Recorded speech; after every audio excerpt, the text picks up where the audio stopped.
Na Humanidade Sem Cristo, capítulo 29.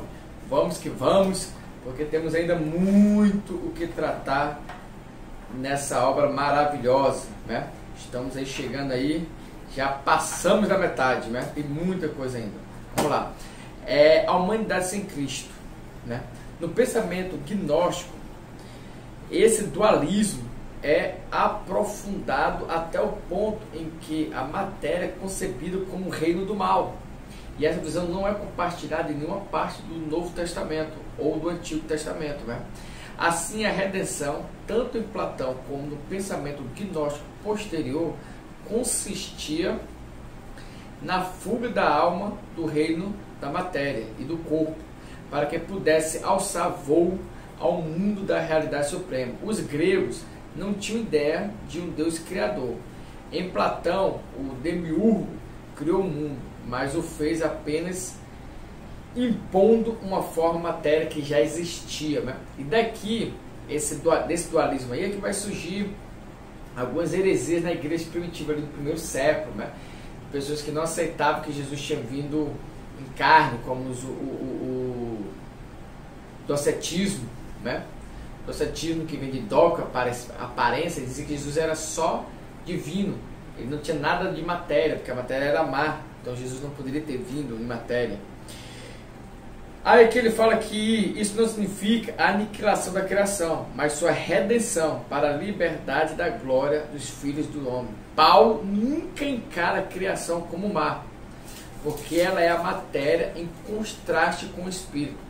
E por isso que ele refuta expressamente as tendências ascéticas na igreja. Então Paulo não via a matéria como má, muito pelo contrário. Aí Paulo ele usa a palavra mundo, se eu não me engano, de três maneiras diferentes. São isso, de três maneiras? Cinco maneiras diferentes, tá? Tinha esquecido duas aqui. Então Paulo ele descreve o mundo de cinco maneiras diferentes, o cosmos, né? Quais são as maneiras que Paulo ele apresenta o mundo? Primeiro, ele se refere ao mundo como a terra inabitada. A terra ainda são os seres humanos, né? Depois, ele considera o cosmos se referindo à humanidade em sua totalidade, tá? Da sociedade humana que habita na terra. Então, às vezes ele vai falar sobre a terra, né? Sobre a terra ali, e outro momento vai falar ali sobre a humanidade, né? Como 2 Coríntios 1:12, né? A quarta expressão que Paulo usa para o cosmos é usado como a humanidade, tá? Mas presta atenção, que adquire a matriz do mal, ou seja, o mundo dos homens não é mal, né? Pois os seres humanos são criaturas de Deus e obras de Deus, e a obra de Deus é boa. Porém, quando a humanidade é vista do modo como de fato vive, pode ser observado que ela vive em rebelião contra Deus. E desse modo, o mundo é visto como pecado. Então, temos três maneiras até aqui, né? Como a terra, como os habitantes de maneira geral, e como os habitantes pecaminosos, digamos assim, depravados, decaídos. Só que Paulo não diz que a humanidade é má, porque ela é uma criação de Deus. Entretanto, quando Deus olha para a humanidade, como eles vivem, então eles olham o cosmos, ou seja, um mundo destruído, um mundo que jaz do maligno. O quinto termo, né? É isso mesmo, o quinto? Nós falamos... faltou aqui o cosmos como universo, da totalidade de tudo que existe. Então nós temos aqui, ó, primeiro, né? Seguindo a ordem que eu falei. Primeiro, a Terra inabitada, planeta Terra. Segundo, a humanidade em sua totalidade. Terceiro, né? Seria a humanidade decaída, dizemos assim, depravada. Quarto, o universo em sua totalidade, com tudo que existe. E o quinto e último termo inclui todo o complexo das relações humanas terrestres, entre as quais o casamento, a alegria, a tristeza, compra e venda, isto é, abrange a totalidade das atividades humanas. Então, o quinto cosmos é a atividade humana. Veja que tem valores bem diferentes, né?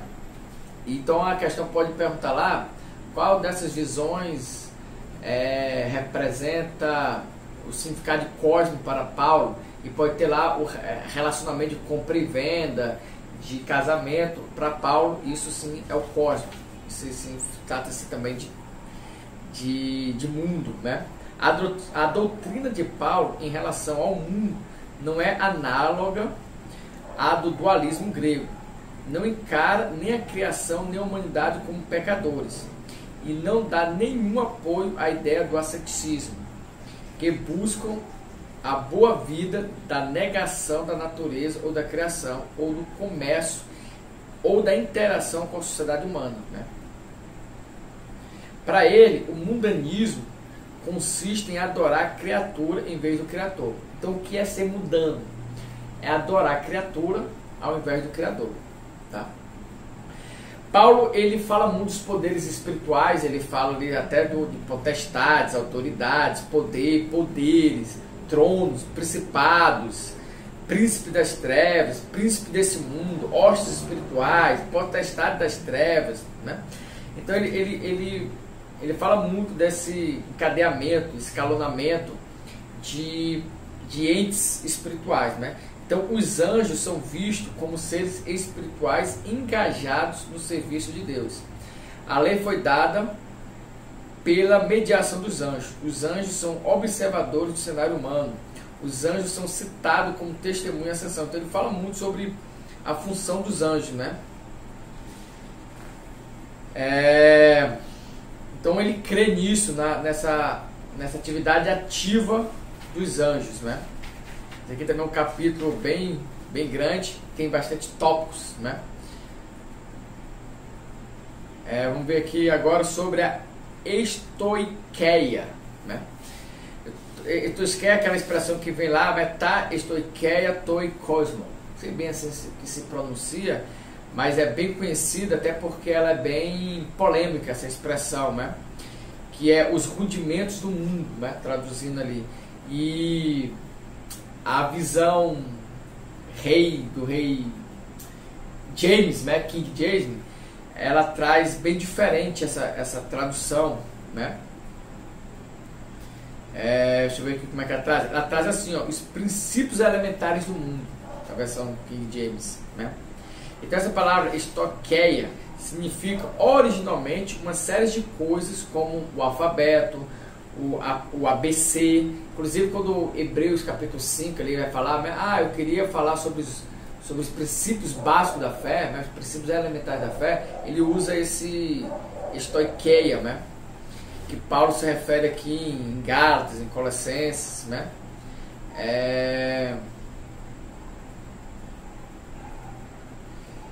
Então assim, ó, esses princípios elementares do mundo, ó, esse do mundo aqui é a quinta expressão de cosmo de Paulo que a gente tem, lembra, né? Do universo, da humanidade, da planeta Terra, do mundo decaído. O quinto, que é o relacionamento, esse cosmo aqui, Paulo está se referindo a esse quinto elemento. Ou seja, os rudimentos que tratam nossos relacionamentos, casamento, comércio, emprego, comunidade, né? Então a gente tem que seguir, ter preocupado com esses significados, né? E quem é Adão para Paulo? Bem, Adão para Paulo é a fonte do pecado original. Então a fonte do pecado original foi Adão, né? Paulo vê os homens fora de Cristo não apenas como constituindo o mundo, que está escravizado pelos poderes sobrenaturais do mal. Eles o vê também como pecadores responsáveis, que sejam judeus ou sejam gentios, né? Então Adão ele representa a raça inteira da humanidade, né? Isso é bem difícil na nossa mentalidade individualista, egoísta, né?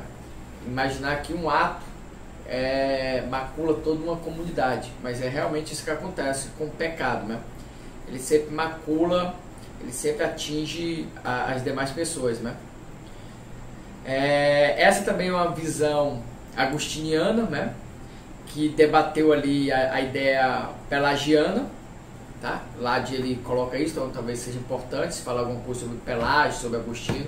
Ele comum dessa ideia de Adão como representante da humanidade.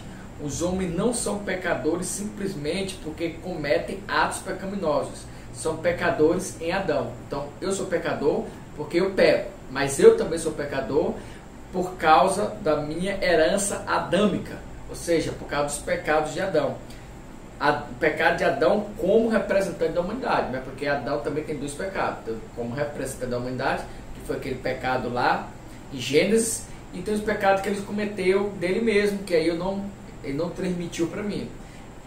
Tá, mas não vem o caso lá de não aborda esse tema. A consciência. Para Paulo, Deus implantou em todos os seres humanos um instinto que lhes dá o senso do que é certo e que é errado. E segundo Paulo, nós assim, né? Algumas pessoas serão julgadas também conforme o tribunal da consciência, né? Porque todos têm. Paulo não quer dizer que a consciência seja um guia infalível em todas as questões, ou que a consciência seja um guia igual à lei.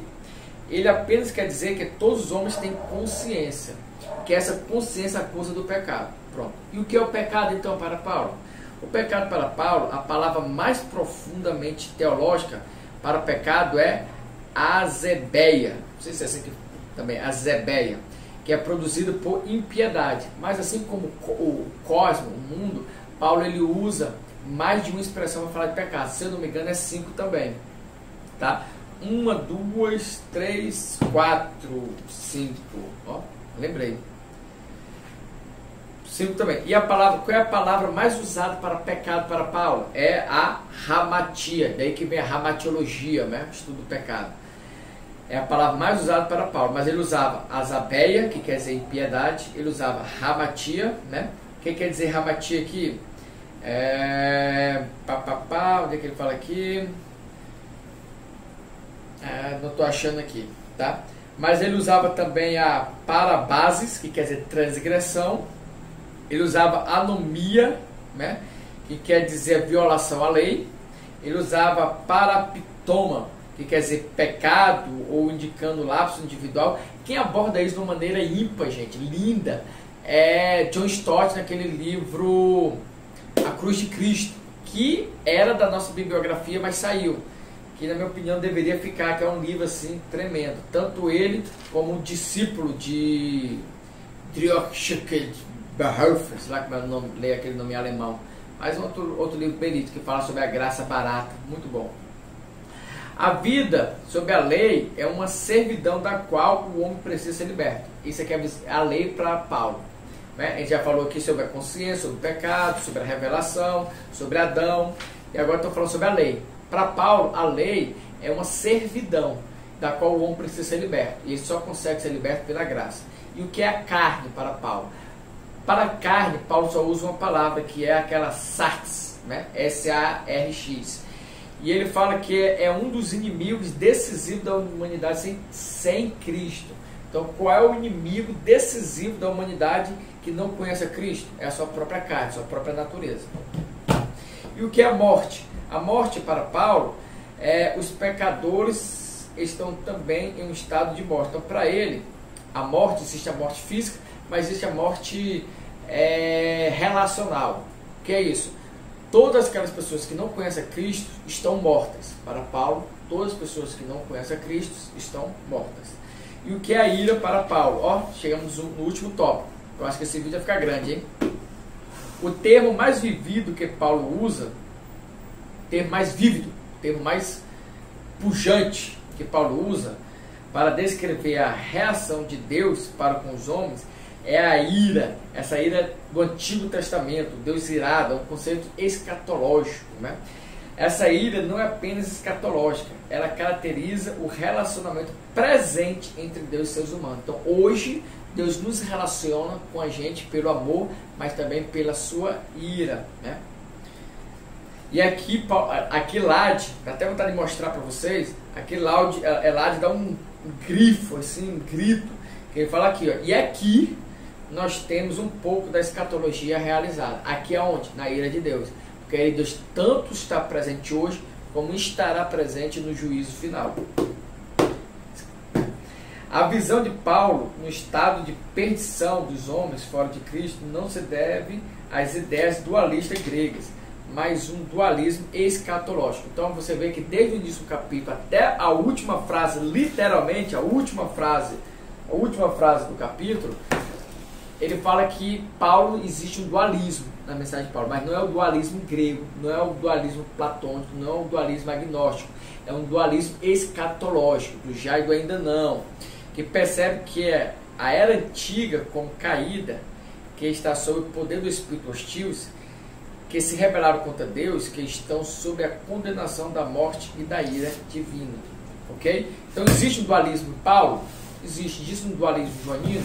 Se vocês assistiram o vídeo passado, vocês vão ver que o dualismo joanino, ele é o que? Ele é vertical, não é isso? E o dualismo de Paulo, ele é escatológico.